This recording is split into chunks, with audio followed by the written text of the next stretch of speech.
Dostlar, bugün hiper şarj açıram. Yani Brawl Stars'da verilen ödüller. Bilirsiniz ki, ben neçə gün oyuna girə bilmirəm, aslında bilmirsiniz. Aha, indi Omega kutu. 22 yazdı, uydu. Sonra karakter çıxardacağım da. Bu arada diğer hesablarımdan da açacağım video içində. Durursan, kostümü lazımdı mənə. Kimi şey verir. Allah vermədi içinə. Mənə lazım idi indi. Neyse dostlar, Omega kutunu da açtım belə. Diğer ödüllərdə videodan qabaq açmışdım. Bu lazım değil. Bu nədir belə? Bu nə çat burada? Yeni karakter gəl, buna baxacağım. Aa, ne yaxşı. Yeni karakter gəl deyəsən, baxın. Ha, bu nədir? Deniyə görə yəni elə video içində. Jay yondu nədir bu? Jay.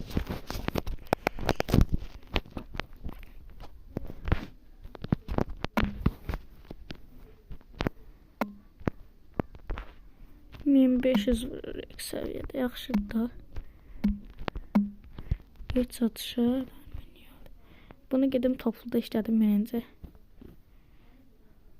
Divardan geçer. Yakın şey divar da kırar bu.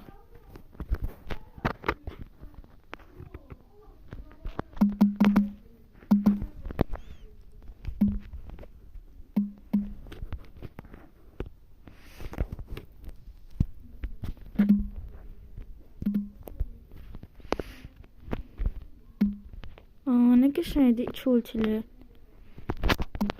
Çok süper karakterdi, kesinlikle açacağım. Ne karakterdi, gizemli destansları nerede? Gizemli. Eline gelse gizemli gelir. 91 karakterden 82'si. 9 karakterim qalır. Bu nedir? Oha, buna bana ne kadar şey jetonu kostüm alabilirim, Polno destanslı bir kostüm. Gelip bakayım, böyle bir kostüm alım destanslı.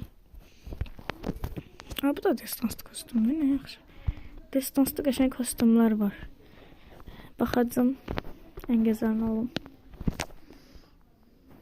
Böcək karbab da yaxşıdır. Aha. Hansları alıb gəlsin. Firavun Olliye.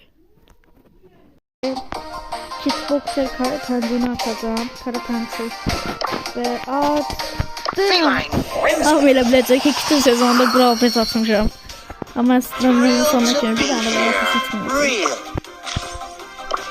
Açmamışam. Her neyse, videomuz bu kadar iyiydi. Helali.